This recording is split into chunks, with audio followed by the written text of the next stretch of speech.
Prodi Administrasi Publik. Halo, saya Khairunisa Dewi Raka dari Prodi Administrasi Publik. Kabupaten Tulungagung melalui Dinas Lingkungan Hidup Kabupaten Tulungagung melaksanakan kegiatan peringatan Hari Peduli Sampah Nasional tahun 2024 bertempat di Taman Huko Park Desa Mulyokeden, Kecamatan. Pemerintah Kabupaten Tulungagung melalui Dinas Lingkungan Hidup DLH Kabupaten Tulungagung melaksanakan launching program Gets Plus atau Gerakan Tulungagung Sedekah dan Peduli Sampah yang digelar di Lotus.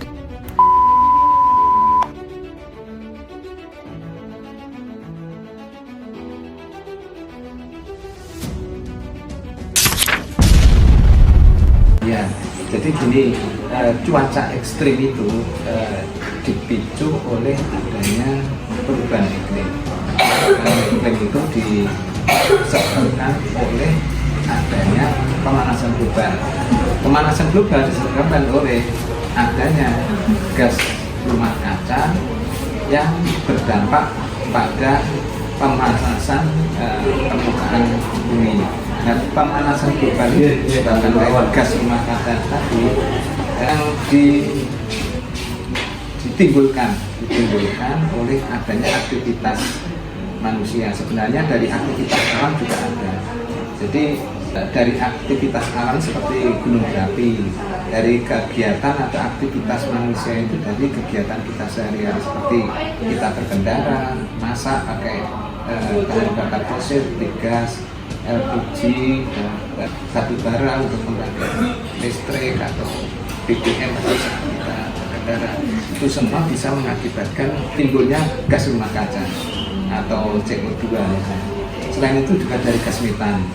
Gas metan itu bisa dipicu dari kegiatan aktivitas kita seperti pengelolaan sampah yang kurang benar dan kita tumpuk saja itu bisa menimbulkan gas metan, atau aktivitas peternakan itu juga bisa menimbulkan gas metan. Gas-gas tersebut bisa memicu terjadinya pemanasan global. Nah, pada saat kondisi seperti itu bisa memicu cuaca ekstrim dalam artian pada saat musim kemarau itu bisa berkepanjangan. Pada saat musim penghujan itu curah hujannya sangat tinggi dan disertai angin, biasanya kan disertai angin. Nah, ini ada kondisi seperti itu apabila kondisi lingkungan kita itu tidak siap, tidak beradaptasi, akan berdampak terjadinya permasalahan atau bencana lingkungan. Karena pada saat musim penghujan, curah hujannya tinggi dan berkepanjangan, itu nanti bisa mengakibatkan banjir atau longsor pada saat di daerah-daerah yang hubungan katakanlah itu tutupan lahannya kurang bagus. Dan pada saat kemarau, musim kemarau itu juga bisa berdampak kekeringan. Nah, dampak-dampak tersebut tentu saja akan berpengaruh pada faktor atau masalah kependudukan tadi, mutu atau kualitas hidup masyarakat yang ada di sekitarnya. Katakanlah pada saat musim kemarau yang berkepanjangan itu bisa menyebabkan gagal panen, itu pasti akan terjadi kelangkaan pangan gitu. Terus pada saat musim penghujan ada curah hujan yang tinggi bisa menyebabkan banjir, aktivitas juga terbatas akhirnya. Terus mungkin juga fasilitas-fasilitas dari masyarakat itu juga bisa rusak, tetap berdampak juga. Dari segi penghasilan mereka berkurang, mungkin dari segi aset bisa rusak, dari pemerintah pun juga gitu. Katakanlah kita sudah punya tanggul pada saat musim hujan jebol, kan berarti yang seharusnya dipakai untuk kegiatan lain harus dipakai untuk perbaikan macam-macam. Jadi dampaknya itu sangat terasa pada saat terjadi perubahan iklim itu. Makanya kita ada program yang namanya program kampung iklim, atau kalau sekarang menjadi program komunitas untuk iklim. Itu masyarakat didorong untuk melakukan adaptasi dan mitigasi terhadap adanya perubahan iklim. Jadi bukan hanya, kalau dulu hanya di lingkungan wilayah RW atau dusun gitu, tapi sekarang enggak, dorong selain RW, dusun, itu sudah komunitas-komunitas. Karena saat nanti dengan punya komunitas yang bisa bergerak dalam upaya adaptasi dan mitigasi, itu bisa dimasukkan ke dalam sistem registry nasional.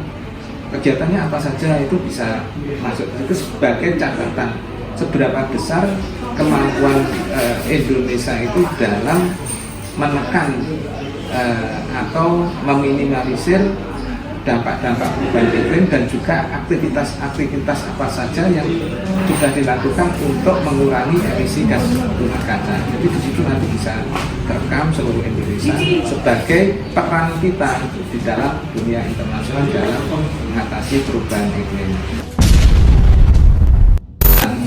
Jadi ukuran kita itu ditetapkan berdasarkan indeks. Jadi indeks kualitas lingkungan hidup.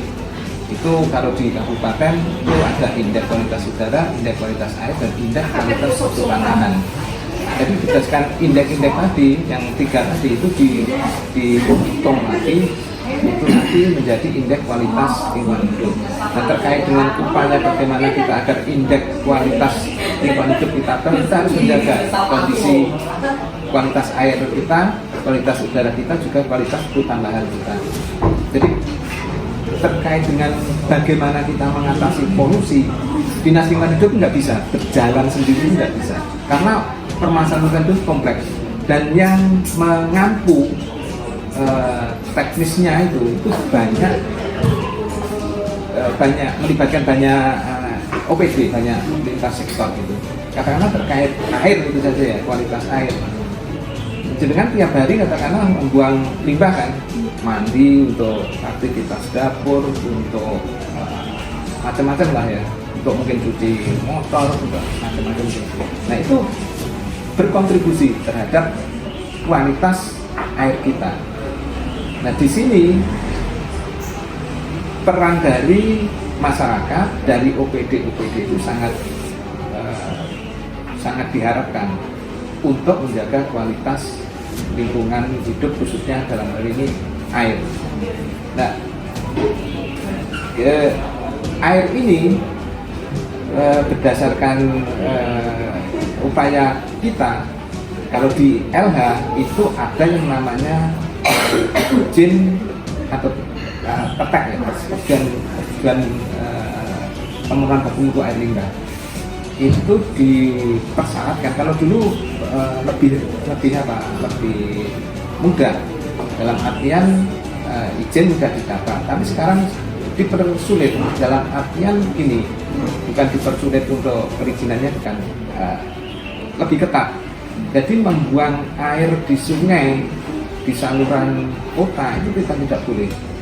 Kalau di saluran sungai masih diperbolehkan, cuma ada aturan-aturannya yang ketat. Nah, mereka diberi alternatif untuk menjaga kualitas air kita yang lebih baik. Itu nanti harus diolah dengan sesuai baku mutu, baru boleh masuk ke media lingkungan, baik itu air ataupun diaplikasikan ke tanah atau untuk siram-siram dan penyiraman tanaman. Nah ini aturannya diperketat untuk menjaga kualitas kita agar polutan air sungai kita itu tidak tercemar, air tanah kita juga tidak tercemar. Makanya kita di LH ini berupaya semaksimal mungkin, termasuk dengan bidang penaatan ini, selain kita memberikan di awal itu memberikan pengetatan dalam semacam sebenarnya bukan izin ya, semacam rekomendasi ya, persetujuan untuk membuang air limbahnya itu ke media lingkungan. Setelah itu pengawasan ini di penaatan ini juga diperketat pengawasannya. Jadi tiap kalau sekarang kan bisa lewat simpel itu. Jadi pelaporannya melalui sistem aplikasi itu yang langsung bisa dipantau oleh kementerian. Itu dari segi usaha kegiatan. Terus dari segi permukiman seperti yang tadi, itu bukan ranah di LH tadi, itu ranah di permukiman, di dinas perkin. Nah mereka juga harus berperan kalau pengen air air sungai kita itu bagus. Jadi masyarakat jangan membuang air limbahnya itu langsung ke sungai. Sebenarnya kan tidak boleh di saluran kota, itu kan fungsinya untuk air hujan. Tapi banyak yang untuk pembuangan air limbah. Sebenarnya kan tidak boleh. Cuma nah ini kita kan karena mungkin tata ruang kita dulu ya lama itu, jadi kita kesulitan dalam pengelolaan air limbah. Maksudnya ada ipal komunal itu masih dua kan, ada lagi dari peternakan kan, seperti ternak sapi itu kan pasti juga ada limbahnya bisa masuk. Dari pertanian itu juga berkontribusi terhadap kondisi kualitas air kita, karena petani pemakaian pupuknya terlalu banyak, pemakaian pestisida itu nanti pasti kan masuk ke dalam jatuh ke tanah, tercuci air, masuk ke saluran irigasi, masuk ke sungai. Itu kan jadi pencemaran dari hutan, dari industri tadi ya, dari katakanlah rumah sakit atau klinik, jadi macam-macam banyak sekali. Makanya harus dari keseluruhan itu harus bergerak bersama untuk mengatasi permasalahan ini. Itu terkait udara, juga gitu kita banyak sekali. Dengan tiap hari lewat pakai motor baru itu kan juga berkontribusi terhadap cemaran. Kita tiap hari meskipun pakai listrik itu kan menimbulkan pencemaran juga, meskipun itu terlokalisir karena yang paling parah ya di pembangkitnya sana, karena dia saat ini kan masih pakai batu bara, jadi polutannya di sana juga pasti yang katakanlah di mana di pembangkit listrik di Probolinggo atau apa itu yang Python itu kan ya itu kan pakai batu bara, itu juga berdampak terhadap permasalahan pencemaran udara. Jadi bisa disebabkan oleh industri, aktivitas rumah tangga kita yang dari masak, terus dari aktivitas kita berkendara, itu semua berkontribusi terhadap permasalahan lingkungan, terutama di sektor udara. Terkait pematahan dengan kalau suatu saat ini posisinya berada di katakanlah bulan daerah selatan, itu kan kondisi pematahannya kan juga sekarang memprihatinkan. Dulunya hutan, sekarang menjadi lahan hamparan jagung atau ladang. Nah itu berkontribusi seperti yang saya sampaikan tadi, itu juga berdampak pada tekanan pada saat terjadi hujan maupun pada saat musim kemarau panjang. Itu sangat berkontribusi karena dengan pakai motor keluar CO2 yang bisa mengatasi itu sebenarnya kan tanaman-tanaman, semakin banyak tanaman bisa mereduksi CO2 diolah jadikan tersimpan di dalam tanaman kan gitu. Tapi sekarang karena tanamannya nggak ada, ya akhirnya lepas ke udara, kembali lagi tadi ke masalah perubahan cuaca. Jadi siklusnya ya tetap muter sebenarnya permasalahan lingkungan. Jadi lingkungan itu pada saat kita berperilaku baik, lingkungan juga akan berperilaku baik terhadap kita. Sebenarnya intinya itu. Ya itu sandarangan, lingkungan juga akan sembarangan. Ngamuk sakar kediri.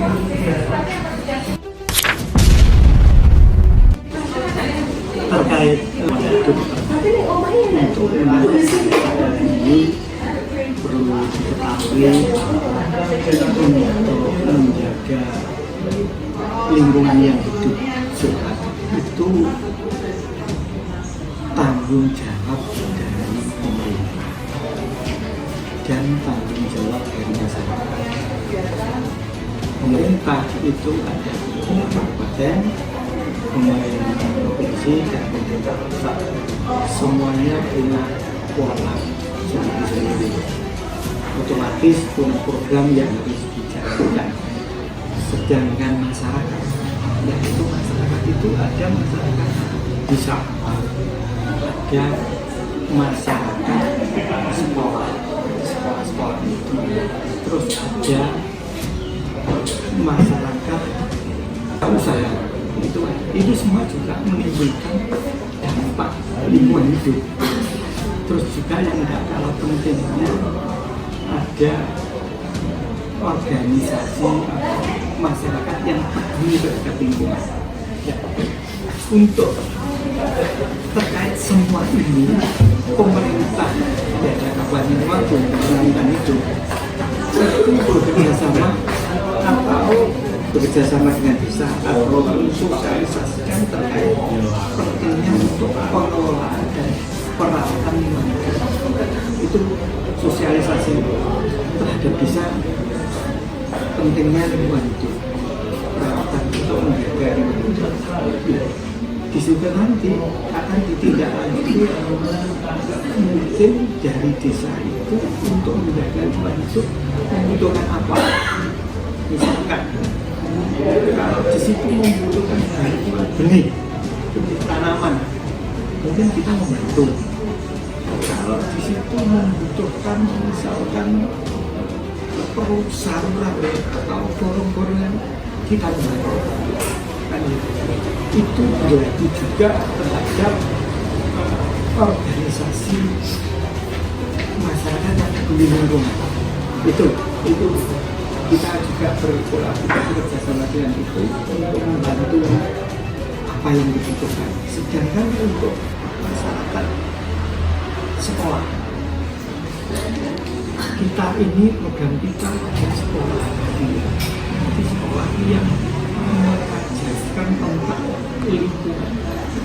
Selain mengajarkan, harus diaplikasi, dilaksanakan. Karena di sekolah itu kan tempat untuk menggenerasi siswa-siswa, generasi muda kita. Dan di situ bagaimana terkait pengelolaan sampah, terkait pengelolaan airnya, bagaimana terkait pemanfaatan sampahnya, bagaimana di situ. Selain itu mungkin pakai untuk kerajinan, bagaimana jangan untuk pengelolaan air, hemat energinya air, terus bagaimana melayani terkait terjadi banjir di sekolah. Di situ dibuatkan biokurin maupun saluran-saluran, terus juga penghijauan di sekolah. Jadi perlu tanaman-tanaman apa yang ada di situ mungkin aman. Itu kegiatan lomba sekolah di SD, SMP, SMA. Itu tingkatnya dari kabupaten, tingkat provinsi, tingkat nasional, dan tingkat mandiri. Kalau yang mandiri itu dia maka punya minyak orang lain itu yang masyarakat di sekolah. Sekarang ya untuk perusahaan, kalau perusahaan kita dari program lingkungan hidup itu melakukan pengawasan. Jadi perusahaan itu selain mendapat izin untuk beroperasi usaha, dia itu harus menerapkan di situ terkait pengelolaan limbah-limbah agar tidak mencemari lingkungan. Apa yang dihasilkan di situ, ya, itu lingkungan hidup itu pengawasan di situ ada tugas dan untuk mengelola itu seperti untuk pengecekan udara, suara itu ada satu minimal kemudian 1 bulan sekali, 3 bulan sekali, 5 bulan sekali.